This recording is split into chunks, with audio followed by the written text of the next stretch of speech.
तो वंदे मातरम। पाकिस्तान की राजनीति की बात कर लें, चाहे जम्मू कश्मीर की राजनीति की बात कर लें, एक नाम जो कि आजकल बार बार जहन में आ ही जाता है वो है महबूब मुफ्ती का। क्योंकि जब से धारा 370 को हटाया गया है तब से इनकी जो कामकाज था वो पूरी तरीके से बंद हो चुका है, दुकान का शटर गिर चुका है। तो ऐसे में छटपटाहट जो है वो साफ तौर पर ही सामने आ ही जाती है। यदा कदा कई सारे कारणों में ऐसी छटपटाहट सामने आती है कि बस ये चाहती है कि भाई किसी भी तरीके से पाकिस्तान से बातचीत कर ली जाए और धारा 370 को फिर से बहाल कर दिया जाए। लेकिन क्योंकि ऐसा हो नहीं पा रहा है, इसलिए इनके चुनावी करियर के ऊपर एक संकट के बादल मंडरा रहे हैं। और वैसे भी आप समझ ही सकते हैं कि जम्मू कश्मीर के बाहर इनकी कोई वैल्यू है नहीं, और इसीलिए वहीं के लोगों को बार बार कुछ भी ऐसा बोलती रहती हैं जिससे कि लोगों के मन में एक जो डाउट रहता है ना सरकार को लेकर, वो बना रहे। अब ऐसे में ही इन्होंने फिर से एक बयान दिया है। इस बार क्रिकेट के हाथ में लपेटे में लेते हुए उन्होंने राजनीति खेली है। इस वीडियो में मैं बताता हूँ कि उन्होंने क्या कुछ कहा है।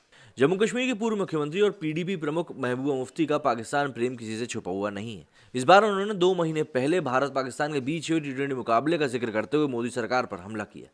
महबूबा ने मंगलवार को कहा कि ऐसा लगने लगा है कि महात्मा गांधी का भारत गोडसे में बदल रहा है।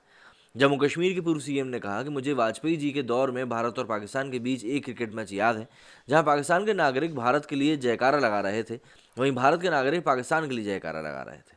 मुफ्ती ने यह भी कहा कि एक मैच में तो पाकिस्तान के पूर्व राष्ट्रपति परवेज मुशर्रफ ने पूर्व भारतीय कप्तान MS धोनी की तारीफ भी करी थी। इस दौरान उन्होंने आगरा की घटना के बारे में बात भी की, जहां T20 वर्ल्ड कप में पाकिस्तान से भारत की हार के बाद भारत विरोधी नारे लगाने के आरोप में 3 पाकिस्तानी समर्थकों को गिरफ्तार कर लिया गया। उन्होंने कहा कि उस समय उन युवाओं का पक्ष लेने को कोई वकील भी तैयार नहीं हुआ। ऐसे में लगता है कि गांधी का भारत अब गोडसे के भारत में बदलता जा रहा है। बता दें कि 24 अक्टूबर 2021 को पाकिस्तान की जीत के बाद कई जगहों पर ऐसी खबरें निकलकर सामने आई थी कि कुछ लोगों ने बम फटाके फोड़े और पाकिस्तान के लिए नारे बुलंद किए। इसी क्रम में UAPA मतलब गैर कानूनी गतिविधि रोकथाम अधिनियम और IPC की अन्य धाराओं के तहत श्रीनगर में कश्मीरी छात्रों के खिलाफ मामले दर्ज किए गए थे। इसके अलावा उदयपुर के निर्जा मोदी स्कूल में भी एक शिक्षिका जिनका कि नाम नफीसा था, उनके विरुद्ध भी कार्रवाई हुई थी।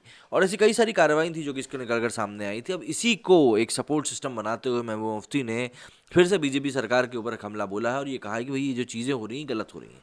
तो मैडम ऐसा है कि जिस समय की ये बात कर रही हैं, जब भारत पाकिस्तान का क्रिकेट मैच हुआ था और दोनों देश एक दूसरे को सपोर्ट कर रहे थे, उस समय माहौल वाकई में बहुत अच्छा हुआ करता था, क्योंकि जो जनता थी वो उसके मतलब जो सरकारें थी उसके पीछे कोई भी एजेंडा नहीं था, खासतौर पर पाकिस्तान के पीछे। लेकिन अभी हाल के माहौल में अगर आप देखें तो जिस प्रकार से पाकिस्तान ने हरकतें करी, जिस प्रकार से पाकिस्तान ने हमले बढ़ाए थे, उन हमलों को देखते हुए कहीं से कहीं तक भी इस चीज़ को बोलना गलत नहीं होगा कि अब माहौल वैसा बिल्कुल भी नहीं रह गया, खासतौर पर पाकिस्तान के साथ, कि पाकिस्तान को लेकर इतनी सहानुभूति रखी जाए। और मैं आपको यकीन दिला दूँ कि मुझे नहीं लगता कि पाकिस्तान के लोग भी ये चीज़ करते होंगे, क्योंकि अगर ऐसा कर रहे होते तो जिस प्रकार का जश्न इन लोगों ने मनाना शुरू किया था, मतलब T20 वर्ल्ड कप का आप एक मैच जीत गए भारत से, और आप इस प्रकार से जश्न मना रहे हो जैसे मतलब आपने, क्या बोलूँ, अब अंधों में काड़ा राजा वाली बात यहाँ पर हो जाती है अगर हम जहाँ पाकिस्तान की ज़्यादा बात करते हैं तो ऐसा है कि ये महबूब मुफ्ती जो बोल रही हैं कि भाई पाकिस्तान सही है और भारत को उनसे बात करनी चाहिए और क्रिकेट को बढ़ावा देना चाहिए, इन मैडम की सोच कहीं से कहीं तक भी गलत नहीं है। लेकिन यहाँ पर सोचने वाली बात यह है कि क्या इस तरह की सोच रखने से